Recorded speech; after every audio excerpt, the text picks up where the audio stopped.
Hey folks, it's Tom, your frugal prepper. So, how many of you like have to work in the freaking cold, man? It gets old after a while, doesn't it? Oh man.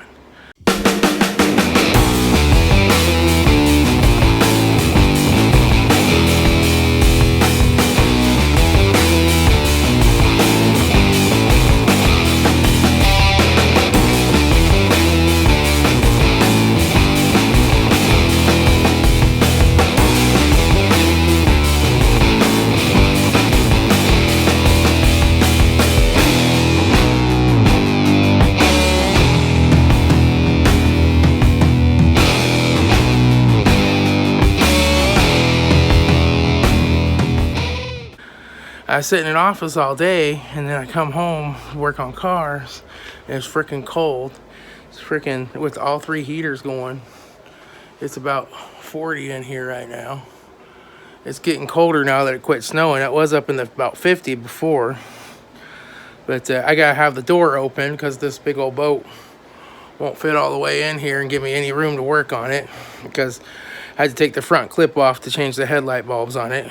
And so I've just about got it all back together. I'm about ready to go inside and get warm. I got me some coffee over here. There's some nice warm coffee.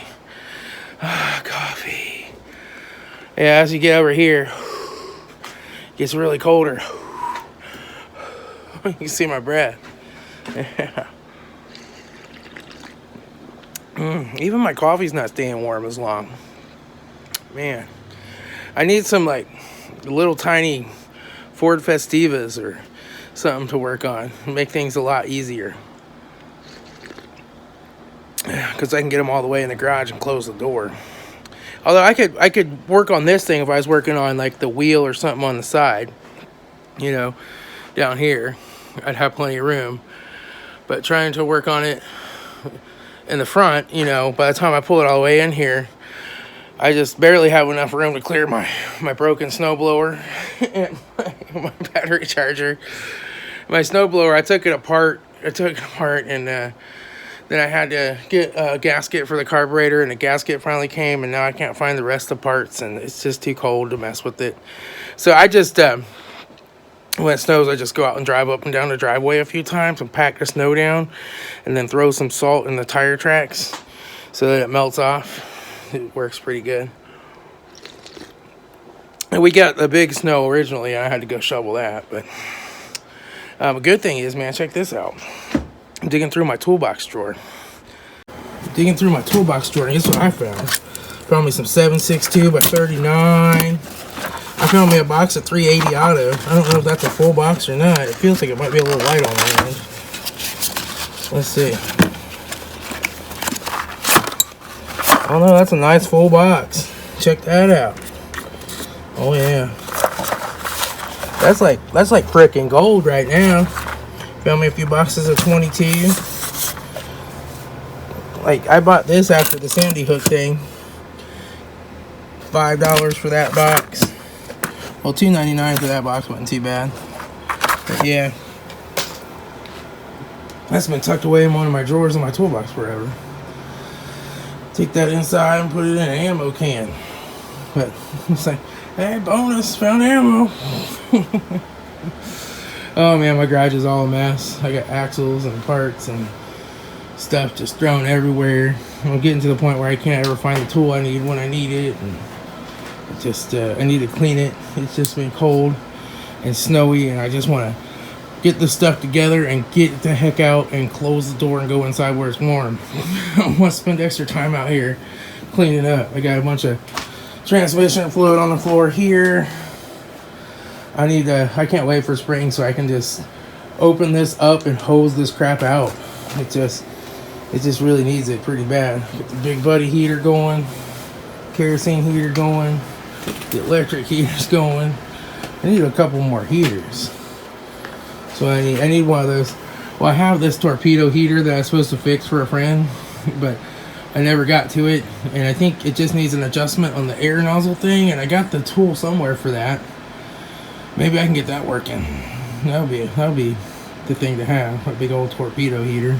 But anyway, I just normally don't work on this many cars at this time of the year, but I normally say, like, if it's an emergency, I'll help, but it is an emergency. You know, like having a headlight out, something you can get a ticket for it, something that needs to get fixed right away.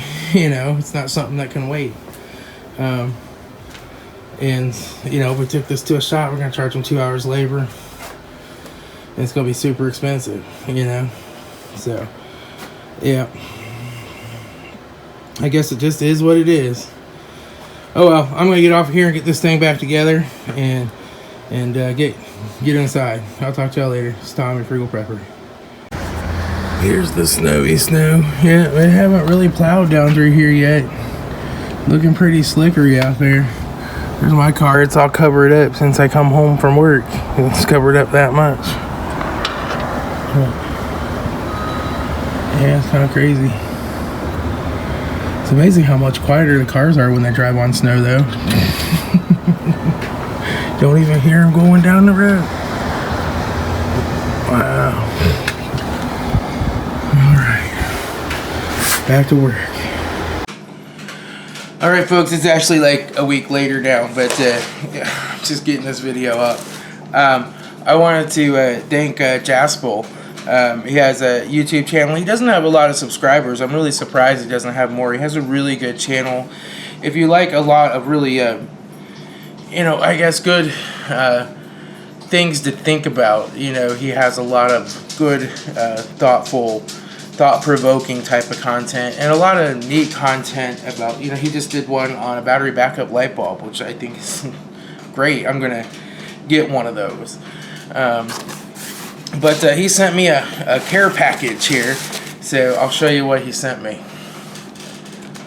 So I got this box of tools, and I believe he had asked me for his address, and I wasn't even sure at the time that the person asked who it was.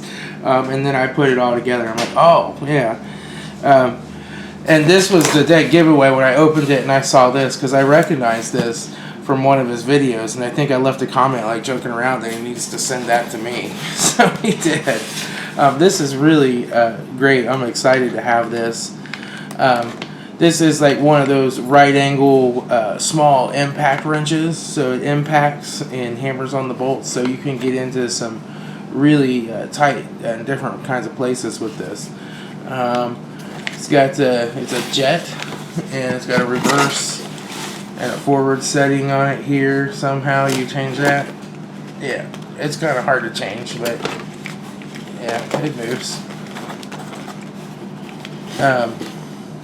Got a trigger. I'll have to get my air fitting on there, and I have to get to Harbor Freight and get some more of the big air fittings, because I run the bigger ones now, and I'm out. But it says it's 7,000 RPM, so it's fast too. It should definitely remove some bolts.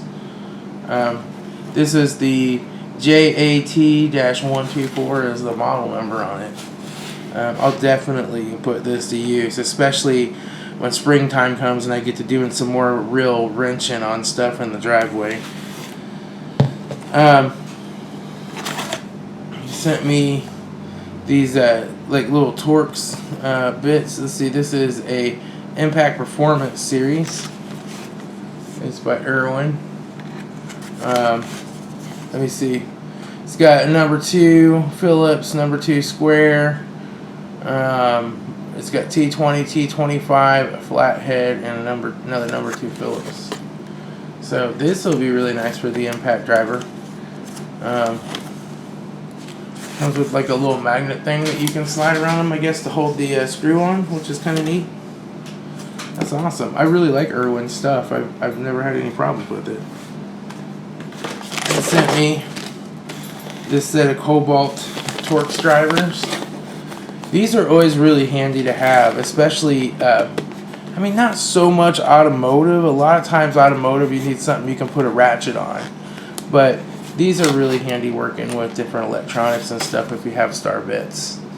So this is a really handy thing to have. I'm happy to have that too. Oh, this is not something he sent me. This is something my son gave me. This is the Dollar Shave Club thing. This is a little hook set. So this is a Master Force. So I'm imagining this is from Menards, a little hook set, made in the USA. That's always great. You can never have too many of these hooks and picks, you know.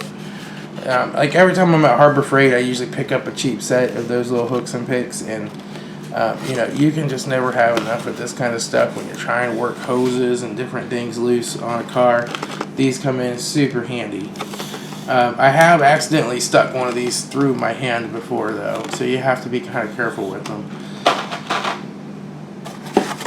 And this is really neat too. This is another Cobalt. Looks like it was a Sears clearance deal, but it's got a little ratcheting driver and all kinds of different bits that you can stick in there. This is really handy when you get into working inside of dashboards and stuff like that. I try not to do dash work, but sometimes I have to. I can think one place this would come in real handy is on the Chevy Impalas, and you got to get in there and get those heater controls loose from the passenger side, you know, and that one screw especially is a real bear to get to. I think this would be super handy for that.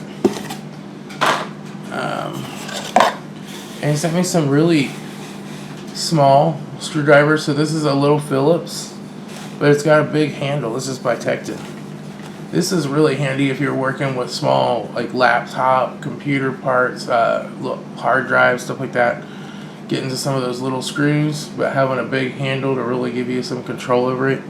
I tell you, if you've ever gone through and upgraded, you know, a couple hundred computers at a time, and you have to take all kinds of little screws out of them and put in, like, a lot of times you're putting in the new SSD drives, so you got to screw those in. It really gets to your hand after a while trying to turn and put torque on a tiny screwdriver. I think this will be really, really nice. I think I'll probably take this to work and put it on my workbench there, and just have it there. And it's got the flat tip as well. That's really nice. That's Tecton. Tecton's really good stuff. I've always been happy with Tecton, except for their impact lug nut socket set. I'm not so happy with that. But I mean, I'm still using it, but it just doesn't lock in tight, and it's kind of crappy. But I much prefer my old Craftsman one that I gave away. But yeah, this is nice. And sent me this really nice set of fine wire cutters. Alright, this is really handy when you got to work with some fine wiring and you really need to get down in there and snip a small little wire. I can think, like on cars, where this would come in handy is some of the older GMs where you put the resistor in to bypass the pass lock, and you got to get up under the passenger dashboard and clip that wire. Those two wires go into the well, actually you clip one of them, then you strip the other one back, so you just like pierce the insulation on this and strip it back a little, wrap a resistor around there, and then put that over to the jumpered wire back to the BCM. I could see these coming in really handy for that. But all kinds of small electronic work and repair, I think those are coming really handy. You can see how fine and precision those are. Those are really nice.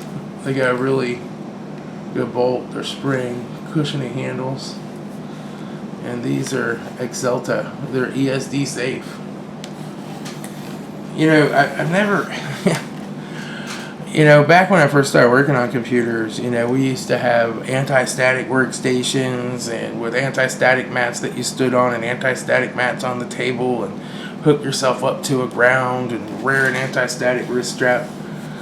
But for the last, 20 years, I've just never really taken any anti-static precautions other than touching something metal before I touch something electronic, and I've never had a problem with ESD. But I know where I worked at the time, we actually were an Intel authorized system builder back when Intel used to make motherboards and they were trying to sell systems. And so Intel actually came and inspected and required you to have all that electrostatic ESD proof stuff. That's nice. And this a piece of box, I think, from Strongbolt. This for packaging. So that's really great. So I just really want to say thanks to Jaspel One. I'm sorry for the bright sun in the background. It is what it is. But just say thanks. I'm gonna put a link to his channel. I will have already put one up here in the corner, and I'll put a link down below to his channel as well. But go over and check his channel out, and if you like his content, you know, give him a subscribe. Give him a thumbs up or two, because I think his channel is really just kind of underrated. You know, it's really hard these days to get things into the algorithm and get YouTube to promote them and to show them. And a lot of times, you know, when you're first starting out a channel these days, you put a video out and just nobody sees it. And even a lot of my videos only get a few hundred views, and then they just kind of die. And every once in a while I have one that kind of takes off. Things like how to get out rusty bolts and stuff like that seem to take off and do really well. But other like things that, you know, it seems like a lot of times you put a lot of thought and a lot of work and a lot of pre-planning into a video, and you make it and it goes 100 views and it dies. And then you just happen to like video one day when you're jumping a NiCad battery to bring it back to life with the welder, and it like gets 1 million views, and it's your best, highest money making video of all time, and you didn't even pre-plan any of it. You know, the algorithm's just weird that way. So yeah, go over and check out his channel and see if you like it. Give him a subscribe.